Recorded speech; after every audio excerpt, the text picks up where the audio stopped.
Have you ever wanted something so badly that you were willing to lose everything to get it? This is the story of a boy who reached for gold and almost forgot how to breathe. In a quiet valley cradled by silver rivers and emerald hills lived a boy named Elias. The wind carried songs through the pines. The deer drank beside the wolves at dawn, and every villager shared what little they had. But Elias dreamed only of more. He watched merchants pass with wagons, heavy with coin.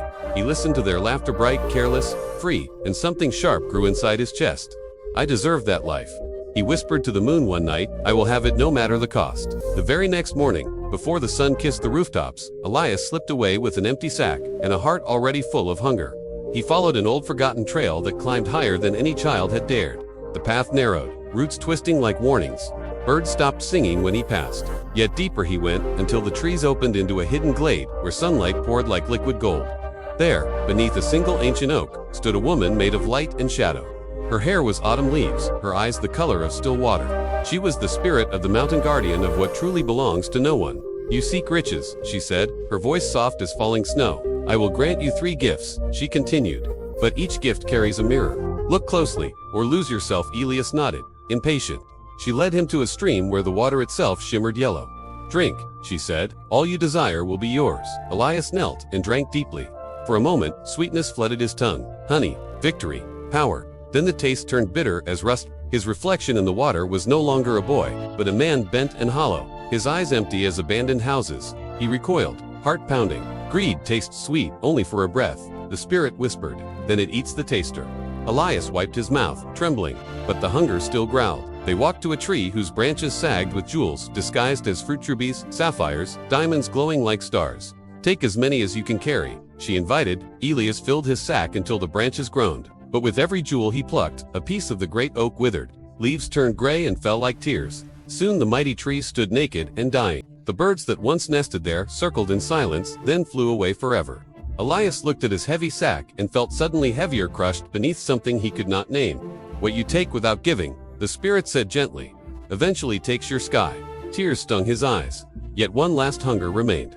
At the heart of the glade lay a lake smooth as glass. Step onto the water, the spirit commanded. Walk to the island at its center. There waits a single chest filled with more gold than kings have ever seen. It can be yours if you reach it. Elias stepped forward. The surface held 1 step, 2. With each stride, memories rose beneath his feet like ghosts. His mother singing as she mended clothes. His little sister chasing fireflies.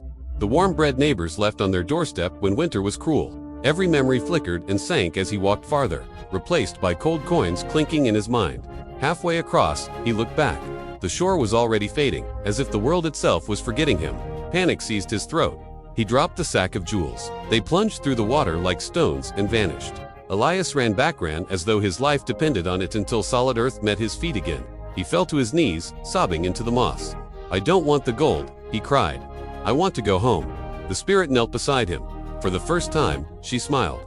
Then you have already found the only treasure that cannot be stolen. She touched his forehead. Warmth flooded through him, peace like rainfall after drought. The withered oak bloomed again. The golden river ran clear and sweet, and when Elias opened his eyes, the glade was empty except for a single white feather resting on the grass. He picked it up and walked home lighter than he had ever been. Years later, travelers passing through the valley would meet a young man with kind eyes who shared his bread without counting. They asked his secret. He would only smile and say, I once tried to own the world, and almost lost my place in it. We all carry a little greed inside. It promises everything and asks only one thing in return: your joy. But the moment we choose enough over more, the mountains breathe with us again. If this story touched something in you, pause right now and ask yourself, what am I chasing that might be chasing away what matters most? Share this video with someone who needs to hear it. Subscribe to Life Lesson Chapters, turn on the bell, and let's keep walking this path together, one quiet truth at a time. See you in the next chapter, and remember, the richest life is the one that still has room for others. Do not rush your journey. The forest teaches us patience.